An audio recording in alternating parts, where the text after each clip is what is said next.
Can you guys hear anything?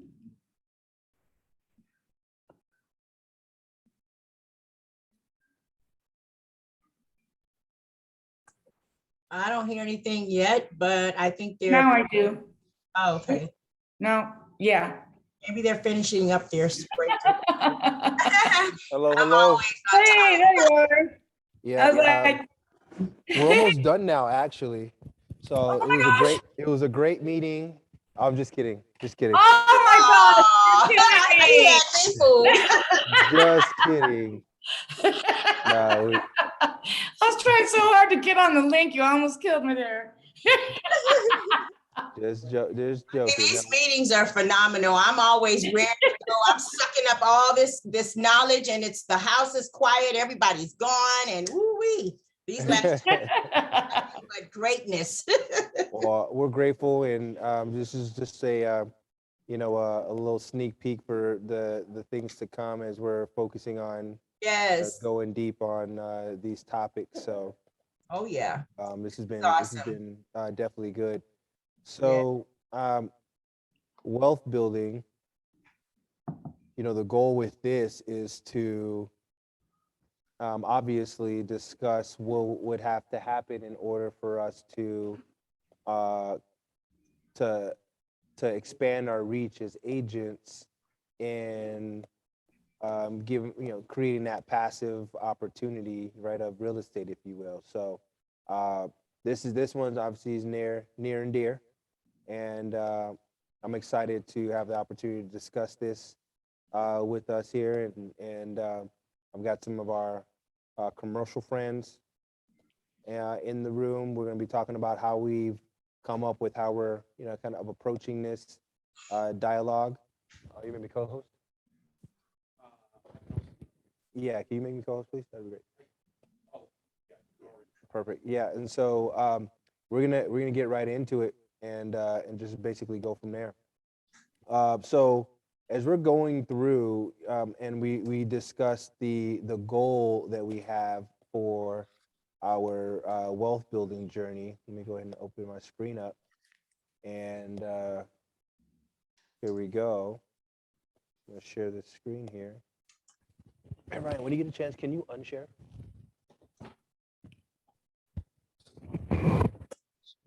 Sweet. Okay. Uh, we're gonna get into the three main priorities that we've got for this wealth building party we're putting together here. And with that,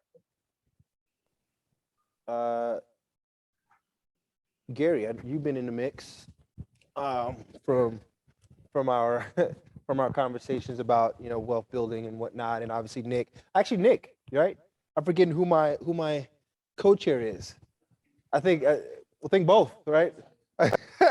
Right. And so we've been talking a little bit about this yeah, right. GW. Yeah, we've been talking about some of the priorities of wealth building, and so the goal here in our wealth building group would be number one, to as a accumulation of the three priorities that we have here, coming up with a way for us to when doing this, there's no reason why we couldn't, I believe, hit or increase our net worth, period. Just by maybe looking at our approach in a certain way. Or so the goal of this group is to increase net worth. We put 20% there as a, just put something in as a measurable, and you may be up, 100%. You may be up 50%. You may be up whatever that number is. So that's just, we pick a direction and we're just going to go. The three priorities around that, and I'll, Nick, Gary, if you guys want to walk through some of the ideas of how we came to the three priorities, and maybe lead that that discussion, and as we take notes. And again, this, as some of us have been in some of these sessions, and the goal of this meeting today is to better understand what you feel you would need to know in order for you to increase your net worth by 20%. And we've highlighted priority number one, the life wealth planning, R&D, the opportunities, and then capitalization to get in. So I think, Gary, you've got some energy around the life wealth planning. I know you've been involved in this recently and just throughout maybe your life. And I know for me, I've been in recently in this endeavor. So you want to talk a little bit, and then Nick, whatever you want to throw in on the life wealth planning. And we've kind of labeled it as a prereq. Oh, any chance you can move that so you'd hit exit so that way it goes to click on the Zoom. Yeah, and then just hit. And then if you can move that to the next screen, perfect. Yeah, so Gary, I don't want you to feel lost here. There you go. Right, so here's some of the.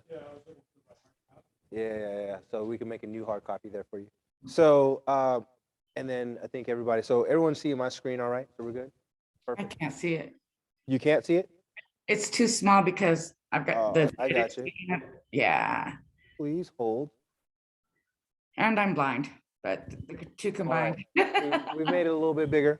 Thank you. I trust that helps. And all right, so that's the kind of the lead in to the conversation about the wealth building. So Gary, you want to get us started on priority number one, and then Nick, you jump in as you see fit.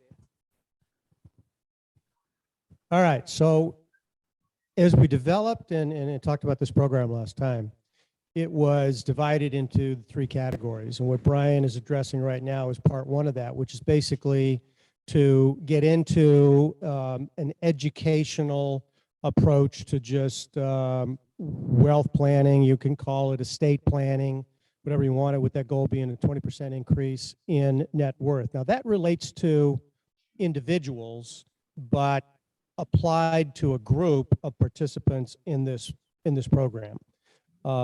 And Brian has taken the lead, obviously, in rolling out some aspects of this are coming from inside the company, and some of it are coming from his resources outside of the company, but basically will be a scenario where we get together and we talk about ideas of what to do, how to do it, where you can jump in anytime depending on your personal situation or experience. So that's part 1, is basically let's get everybody more or less on the same page and prep. Now there's a practical application to that, and that's when we get into part 2, which is looking at opportunities. If you're not familiar with what you're trying to accomplish, then the deal is not going to look good or bad because you're not going to have a frame of reference. So that's what we're trying to do, is put a framework around what this is moving towards. So part 2, as I mentioned, is the opportunities. What can we look at? Where can we look at? And begin to kind of boil that down into a target list of opportunities. And then finally, we're working on part 3, which is the capitalization and actually executing on some of these business opportunities that are out there. And they could be anything. We haven't actually narrowed that down yet, from raw land to multifamily to houses. I mean, there's lots of opportunity. We're in such a hot marketplace that we're not going to be opposed to looking outside of the county, if not outside of the state. One idea that hit the table was there's opportunities in other countries that we might pursue. So it's an open playing field for whatever we want to do and however we want to do it. But the idea is to kind of roll it out, get something in the pipeline by the middle of the year, hopefully, and if not, execute on something, this year, so that we can kind of pick up the traction from there and get rolling. So is that about cover it? So yeah, thank you for the summary. Well said. And if we were to zoom back into priority number 1 and focus in on that, the life wealth planning, and you kind of have here as a prereq. What are going to be some of the things you feel that we're going to have to touch on that an agent or somebody looking to participate in this group? And now this is not just for you, Gary. This is or Nick. This is for everyone.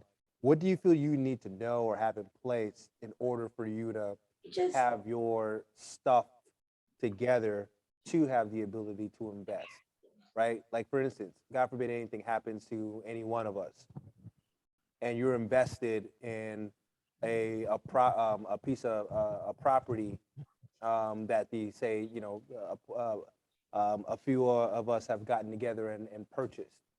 And if you don't have your will together or your trust together, or basically your estate plan, are you leaving your new asset exposed, right? And therefore your family. So those kind of things is what we're talking about.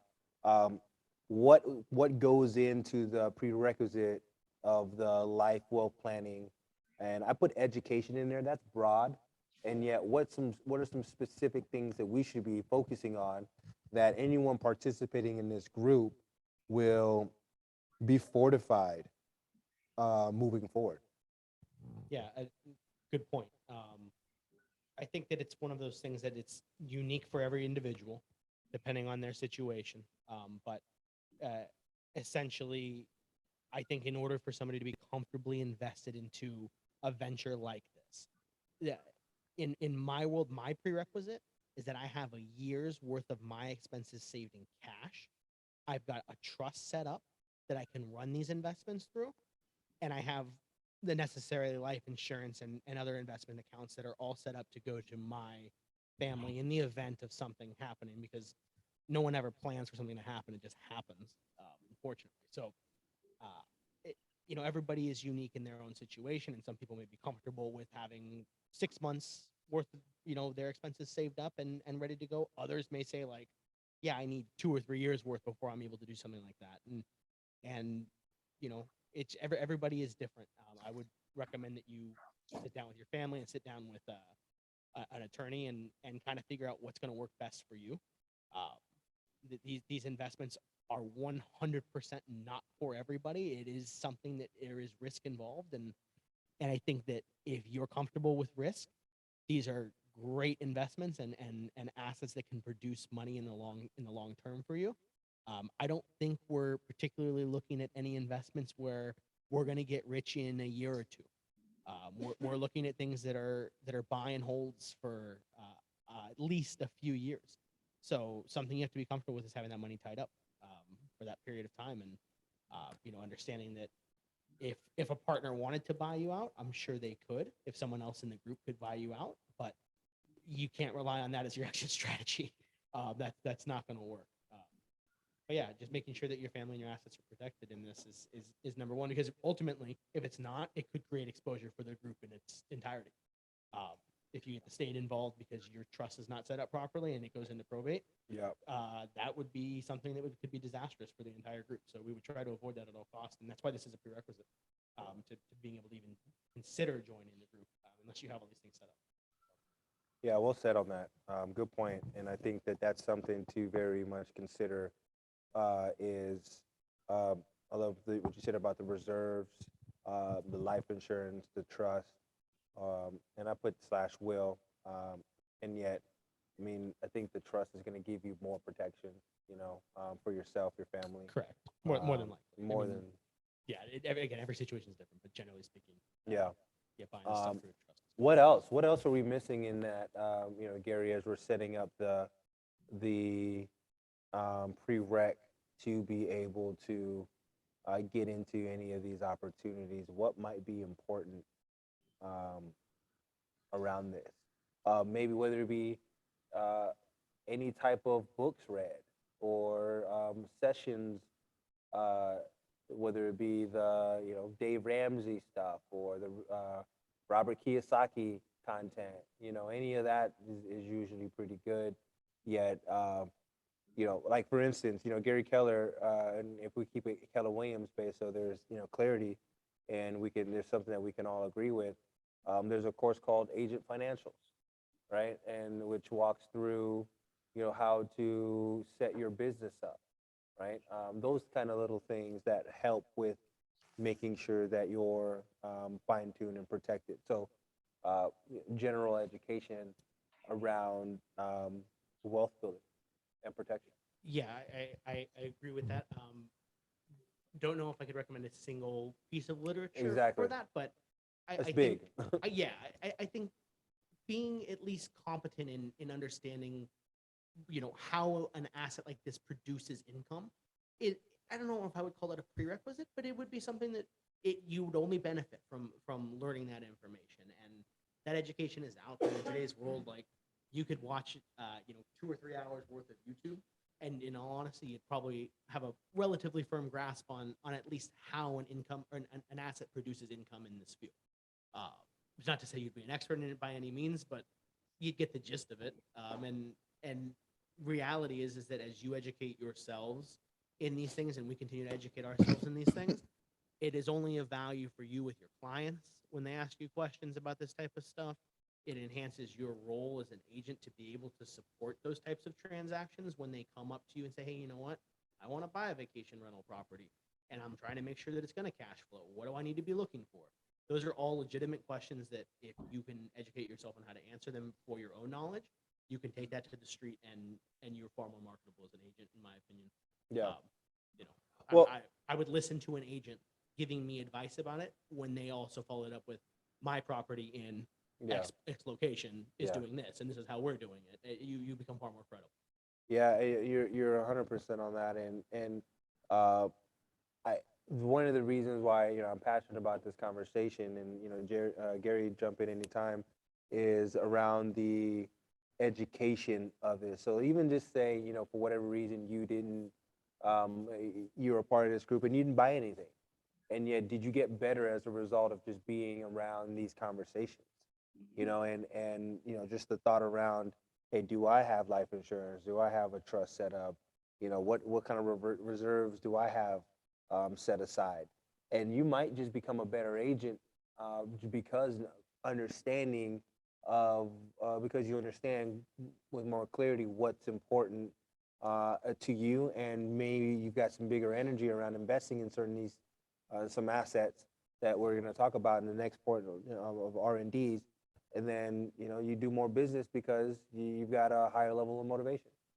So Gary, any thoughts on that? And then walk us maybe through the R&Ds and of properties. So there's some points in here. These aren't set in stone around structure, short term versus long term. I'm actually going to go backwards. Yep. Before going forward.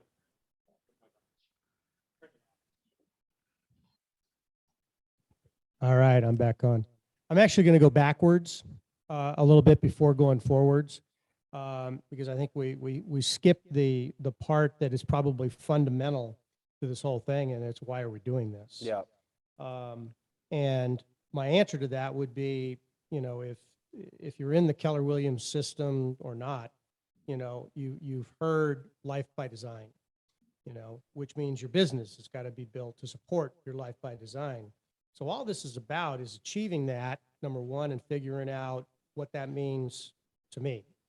The drivers are wealth building and how to do that. And personally, and Brian just mentioned how to build your business.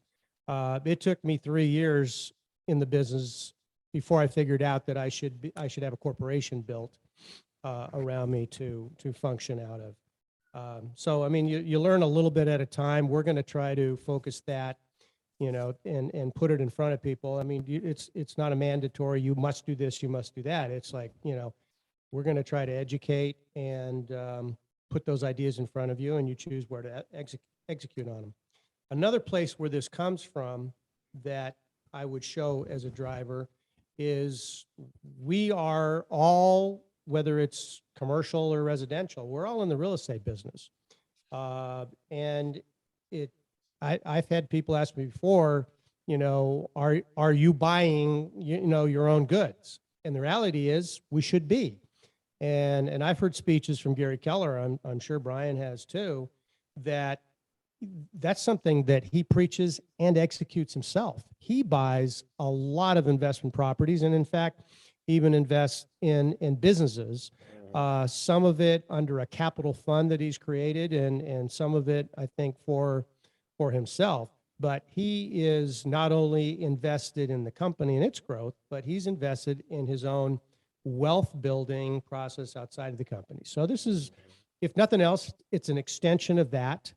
And to Brian's question or point, it starts with education, getting familiar and getting comfortable with some of the ideas that hit the table, and then merges into I think three questions that are real fundamental to this whole exercise: is where am I going? What am I trying to achieve? Secondly, where am I starting from? And that is something I think we'll delve into. But it's taking inventory. What am I starting with? And that could be as simple as what kind of cash have I got in the bank, to have I got any of these pieces already put together that I haven't taken advantage of? What's my budget? All those things. That's the starting point.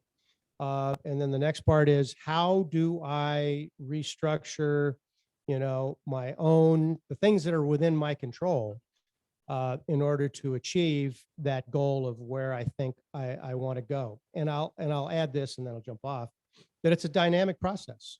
You don't get everything done on the first pass, because life changes you. Things happen around you, and part of being successful at this is being able to, I was going to say wing it, but more than that, have that built into your context of the or the fabric of what you're building.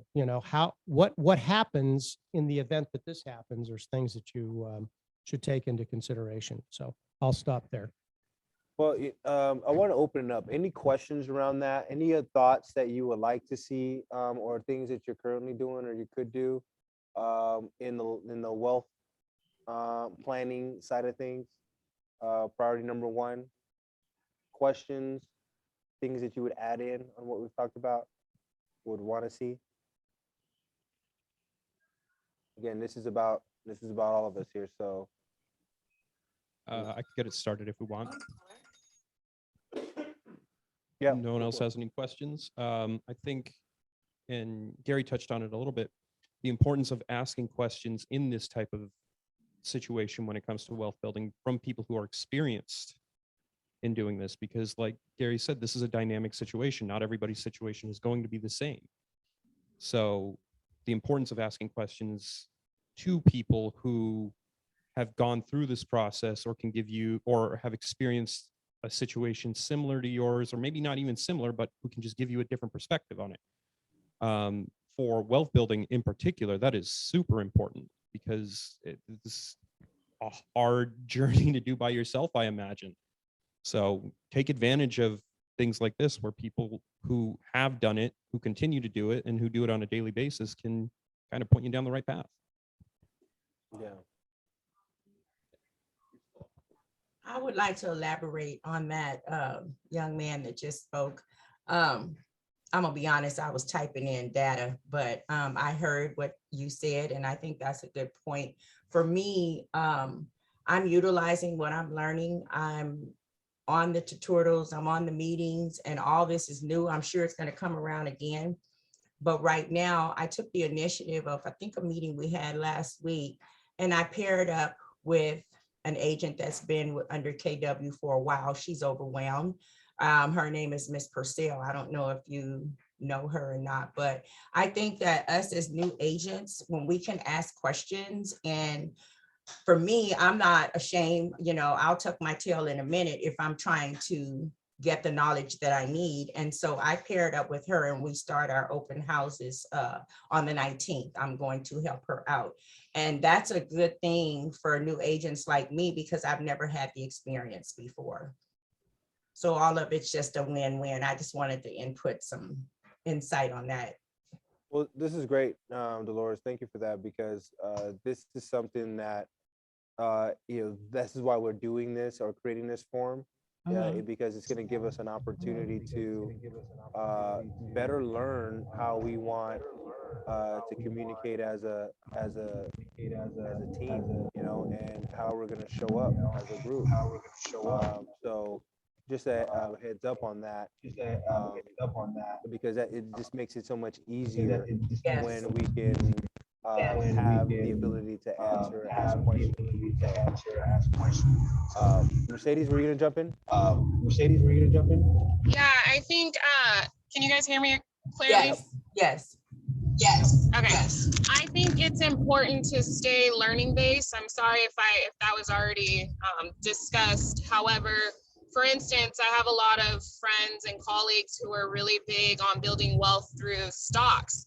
And I am not well versed in the stock market. And so I subscribed to Bloomberg emails, as well as there's a channel through our television provider that will go over day to day in regards to stocks, what's hot, what's not, what you should be investing in, what's up and coming, to invest in. And I was able to start to have conversations around that and just not feel like a bozo, of not being educated in that field. So I would say making sure that you're staying learning based in whatever direction you truly want to build wealth in.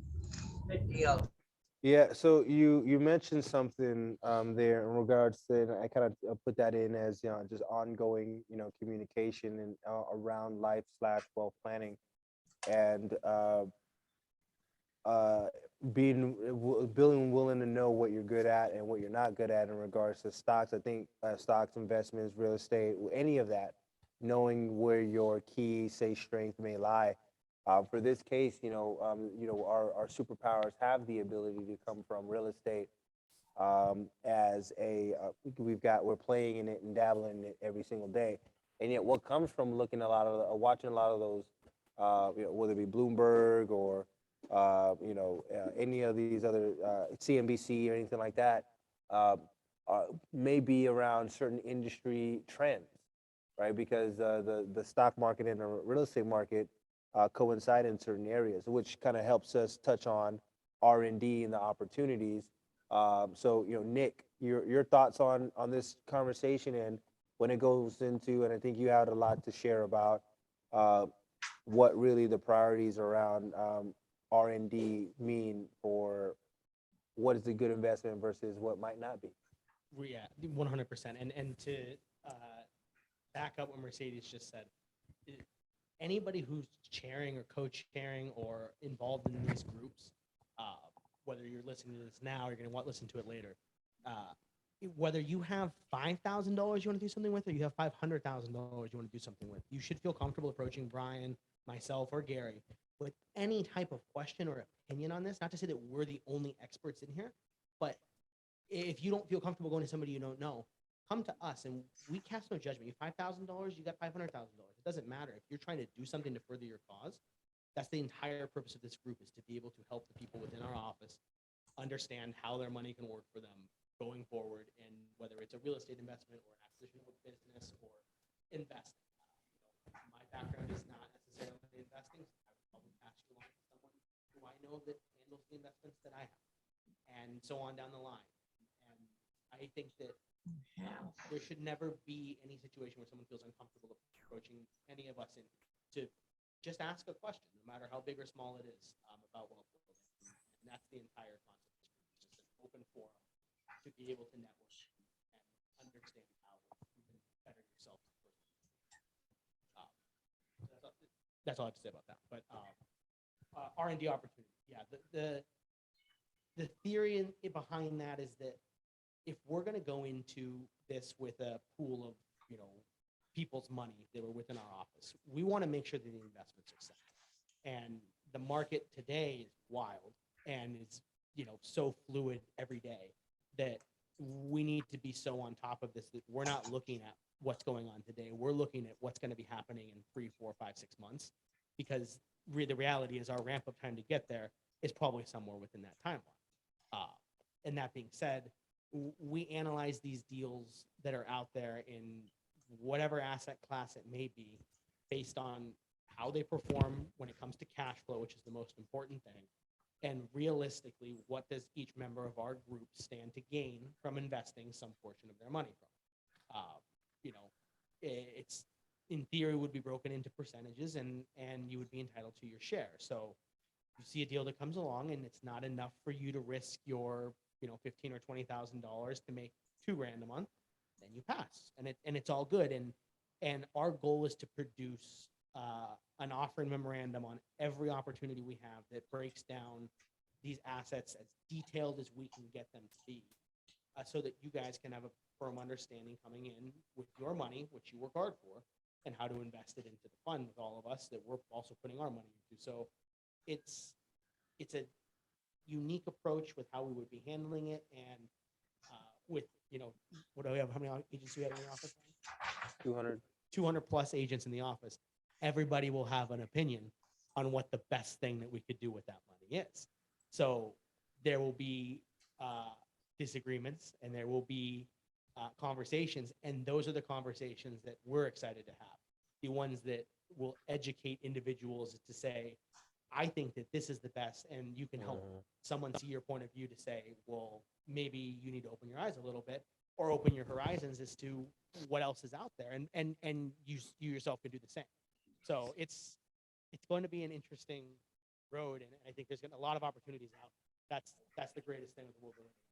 So many investment opportunities in multiple asset classes across literally Yeah. every state.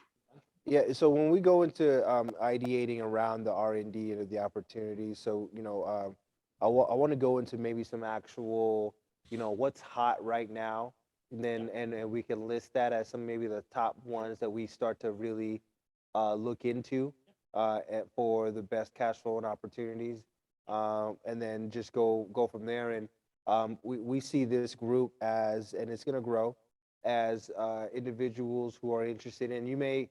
Nick, you may be all about industrial. I may be all about, multifamily. Gary may be all around, mobile home parks, right? In out of state, so looking at any type of, and then so Gary may go out and do the R&D on that, and or we may for that month come back and discuss, hey, what's hot? And then and we have a conversation about the top, say, investment strategies, and Gary proves to us why that's the hottest one, or Nick proves to what he's found is, hey, I really think we should prioritize this, and then make it a friendly debate back and forth on what we think would be the strategy that floats based off of where we're at that time. Come in and pitch. Basically. Exactly. Brian, I have a question. Yeah, Arla. What is the difference between an Airbnb and a regular listing? Regular, say, for lease listing. Yeah, well, I've never really gotten any information on Airbnb, so I'd like to know a little bit more about it. Yeah, so you're talking short-term rentals, short-term vacation rentals. I mean, Nick, you want to just? Yeah. So the difference would be that if you're seeing something out there that's listed as just a straight up lease, that's for someone to occupy it for themselves, and they would be living there with their family or on their own. The Airbnb listings are an asset that you would go out and acquire with a group or with yourself, and then you would do whatever improvements are needed to the space to get it up to rentable condition, and then you would list it on Airbnb, which is short-term vacation rentals. So people renting properties for 1 to 14 days at a time. Generally, you're looking in somewhat of a destination area. So like right now, like the desert areas of Palm Springs, Rancho Mirage, that area is pretty hot right now. Home prices are up, but rental prices are also up as well. So Do you know what would qualify a listing for being an Airbnb or not being an Airbnb? Because I noticed that some people do not allow it. So certain communities within associations in certain destination areas do limit your ability to do short-term rentals, and it's becoming more and more of a thing. So I mean, obviously, Okay. you would need to verify in one of those situations what the CCNRs say for you to be able to do short-term vacation rentals. So for instance, like Okay. PGA West, which is the popular community in the desert, they no longer allow it. If you were grandfathered in and you've owned a house since prior to 2021, you're grandfathered in and you can do it. But anybody who purchased after 2021 is no longer able to actually do short-term leasing. So 30 days would be the minimum tenancy required in a space like that. Okay, So thank you. acquisition costs are slightly higher. It is looked at as an investment property. So depending on the lender, I've heard anywhere from as little as 20% down to as much as 50. So it really just depends on your experience and what you're client situation is their finances. All right, thank you. No problem.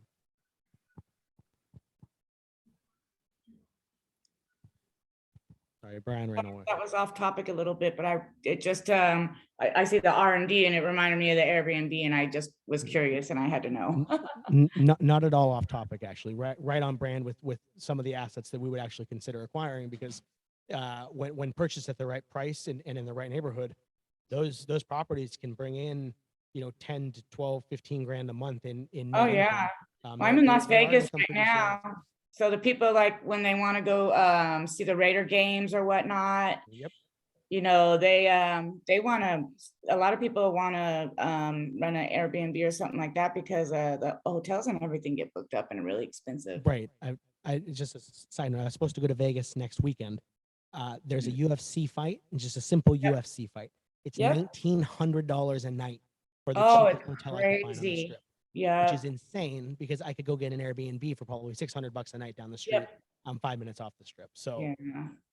which is still actually. And that's one reason why I'm coming to California, because the drive back and forth is just insane now. With all the events Las Vegas has going, it's just crazy. Yeah, no, that's a fantastic question, and something that we've definitely given consideration to, and are looking into kind of understanding the finances more, as far as getting into one of those assets and what it really requires.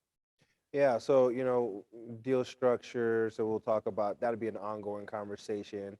Yeah, that's deal by deal in theory. Yeah, and then short term versus long term. And this is like you mentioned. As we talk about it, long term is going to be the most ideal. Right. I would the only imagine. time we're getting into something that's short term in our eyes, as far as this group goes, it would be buying something where we know we have a lift and already have a buyer for it. And we would almost be wholesaling one of those assets. To And be even in honest. that, if it's a wholesale type, you do that individually as an Right. agent, Yeah. We really wouldn't be doing that as a group at that point. If someone Yeah. had an inside track to that, do it yourself. To be honest, as much as the group would love to get their hands on it, it makes more sense for one person to do one of those versus having a group of 10 or 12 of us do.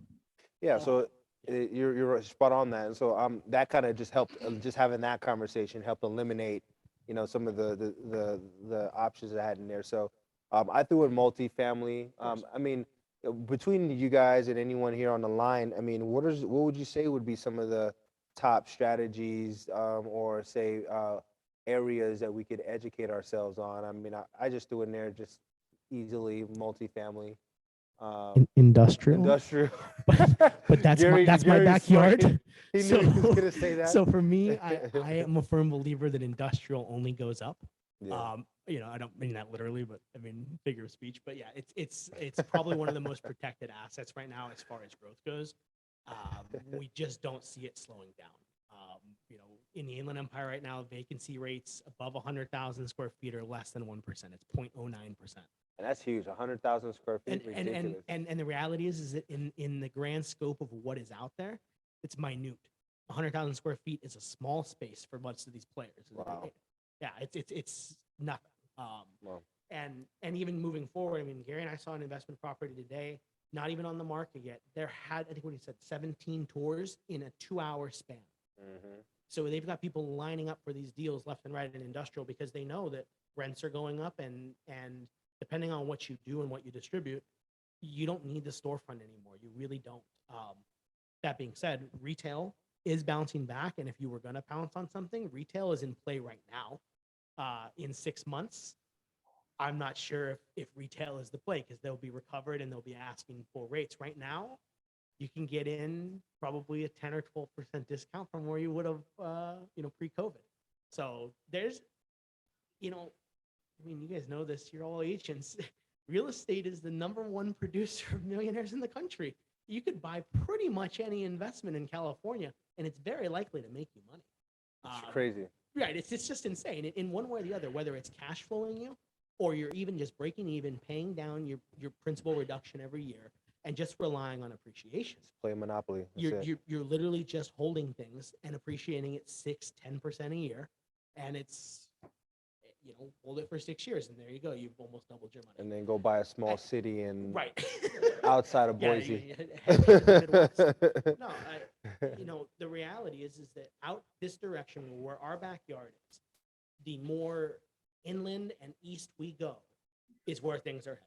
Development on housing will continue to move towards San Bernardino and Colton and Moreno Valley, meaning retail and industrial development will continue to move that direction as well. Multifamily follows that.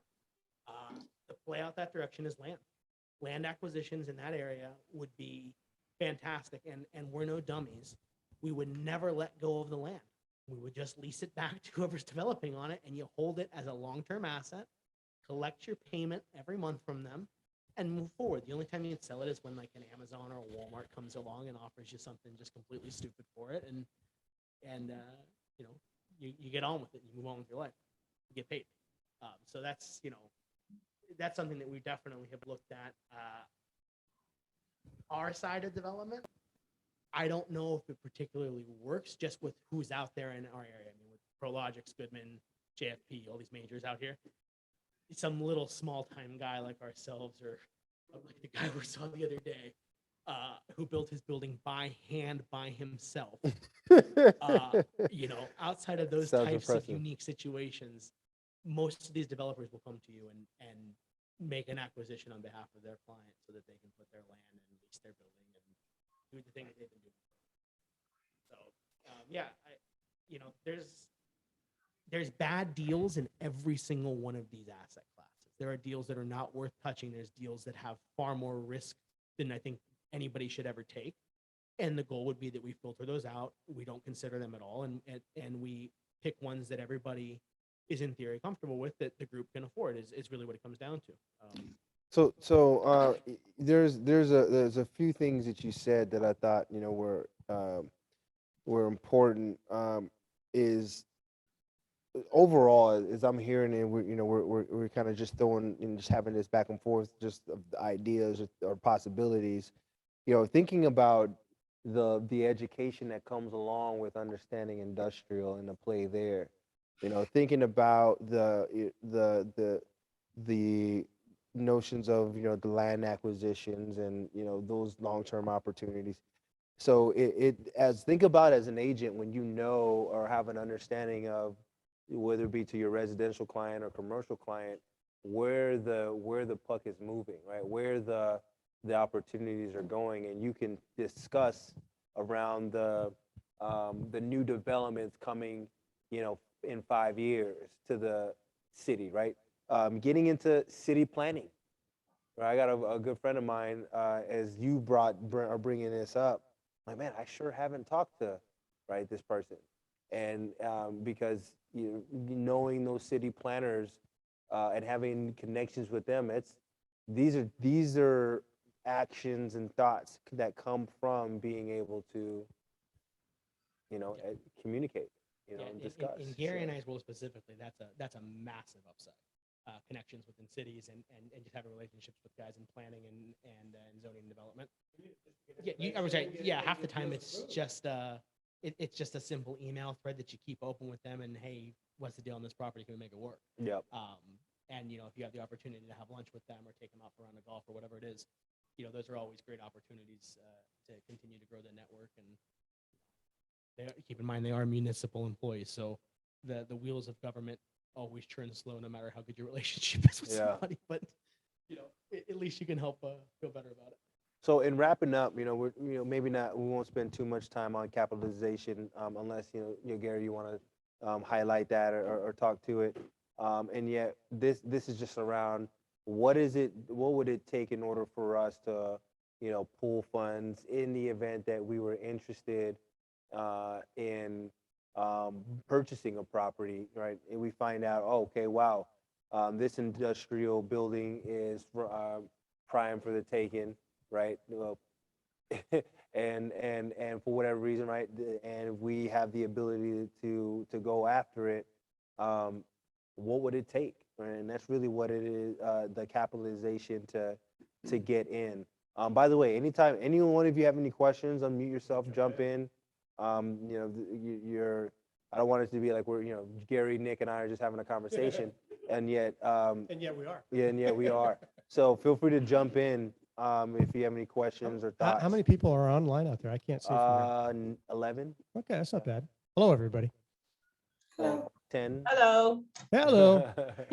So let me jump in and say this, that, and it's kind of a response to Brian's direct question, but it's more about, a bigger picture. One of the traps, and if you've been listening, you can tell where you could go, is information overload. Our problem is not lack of opportunity. Our problem is there's too damn many opportunities, and trying to pick one, that is best and going to have the best return. And that's where all the analytics are then applied to, which leads you into the second trap, which is analysis paralysis, where you can spend so much time analyzing properties and opportunities and deals that you never do anything. And that happens frequently, and we need to be careful not to totally fall into that trap. And yet, Brian made this point earlier, and I think it's worth emphasizing, that going through this process will make you better at what you do, because you're going to understand, the thought process from actually doing it, and getting into your customer's brain. How do they look at this kind of stuff? And you're going to be experiencing what's important to them, where they headed, what are they doing, what are they looking at, and all that. Another important point, and I think this is more to the question, is the trends. That's where our opportunity lies. I mean, you've heard that Gretzky quote about skating to where the puck is going to be. That's the trick for us in trying to help guide this thing. We need to figure out, because Nick mentioned how hot the industrial market is, and if anything, it's understated. Things that used to be not that long ago, and without getting into deep dive about cap rates, that will happen though. Stuff that we were looking at a few years back, there were 6 and 8 caps. The one we looked at today, kind of over lunchtime, is on the market right now as a 3 cap. And we think after, those, 15 or whatever groups go through today, that they're going to sell, maybe at least 200,000 or 300,000 over the asking price, and it'll go at a high 2 cap, which is unbelievable for that type of asset. So we've probably missed some of those opportunities unless you are willing to take a really long position on these types of assets, and are satisfied with a 2, 3, or 4%, return on dollars. So lots of different ideas to explore.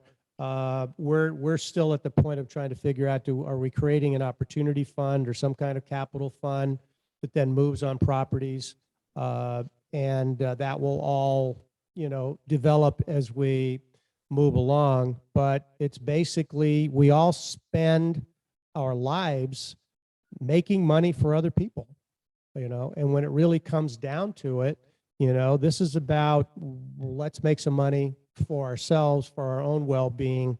Not that many, is my own experience, not that many people, I'm not sure if it applies to both sides, but unless you build a business or attain income producing assets, you really can't retire as a broker.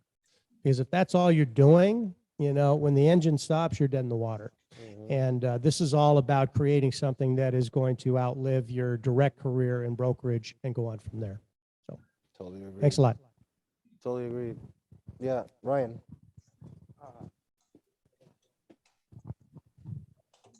Testing. Yep. So we've talked a lot about, we've gone into a kind of an in-depth discussion about opportunities and capitalization over the past hour or so. And a lot, like Gary mentioned, a lot of information kind of got thrown. So where, as someone who knows nothing about investing, talking to 3 people who know a lot about it, where would we start? What's a good starting point to jump into this deep, deep pool. Yeah, well, I think, you hear some of the terminology, like, so for instance, what is a cap? What is Gary talking about when he says cap rate, right? And writing that down and going back and researching it, learning it, or asking the question of, what is a cap rate? And so that way we can go to that and highlight it. So those are certain things, like, as you're hearing it, and just, it's going to be, kind of growth by osmosis, just being around it. Right. Yeah. To further Brian's thing, join the meetings. Yeah. When we have a monthly meeting on this stuff, show up.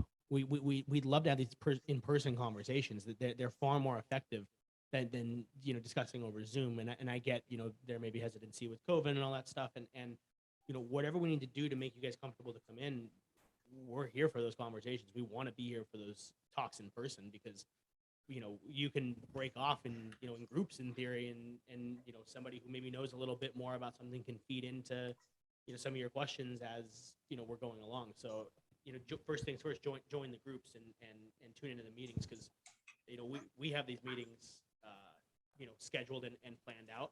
We also talk about it when we're not doing the meetings, and we do this stuff all the time. So for us, like Brian and myself and Gary, like, this is stuff we're passionate about. It's like genuinely interesting to us to discuss this stuff with people, because we don't know everything, and our opinions are not always the best or the right opinions to have on certain asset classes and stuff. So, conversation can further that cause and can lead to more information. So I would say first and foremost, come on to more of these meetings. Would be first thing. Yeah. Totally agreed. Brian said he's Yard House next time we have a meeting. Yard house. Oh, what? Yeah. No, I'm just We kidding. get 30 people. Why Yeah, not? right. Yeah, let's do it. Yeah. 60 RSVPs. Margarita machine? Is that? 60 RSVPs and 30 people in attendance. Those are the numbers. I got a celebration reaction button from Mercedes. So It's because I said margarita machine. That's sounds why. it sounds like we're gonna make it happen. So with that being said, we got commercial coming up next. I trust this has been helpful. I think we're gonna cap it out with that. Show up to the next one. We've got some good ideas here, good thoughts, and this is just going to be an ongoing conversation that we have, and it's just participating and showing up for it. So looking forward to seeing you on the next one. We got commercial happening next. I'm going specific on should you want to, like, how do you build your commercial business, and or how do you make sure that you're getting paid off of commercial opportunities around you that you may or may not be aware of. So that's the conversation next, coming soon. So I trust it's been helpful, and looking forward to the next one.